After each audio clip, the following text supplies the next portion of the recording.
Hello friends, હાય. શું કરો છો બધા? કેટલી ગરમી છે તમારે ત્યાં?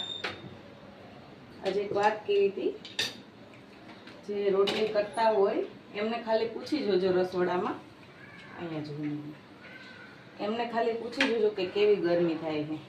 રોટલીના તો તમે વખાણ કરો જ છો, ગરમ ગરમ ખાવાની મજા આવે એટલે, પણ હારે જે બનાવતા હોય એનાય વખાણ કરજો કે આવી તાપ જેવી ગરમીમાં 43, 44, 45 ડિગ્રીમાં તમને રોટલી બનાવીને દે છે, એનું થોડુંક માન રાખજો. પછી તમારા મમ્મી હોય, ઘરવાળી હોય કે બેન હોય, કોઈ પણ લેડીઝ હોય, બરાબર? કેમ કે અત્યારે રસોડામાં ખાલી ઊભું રહેવું પણ બહુ અઘરું છે,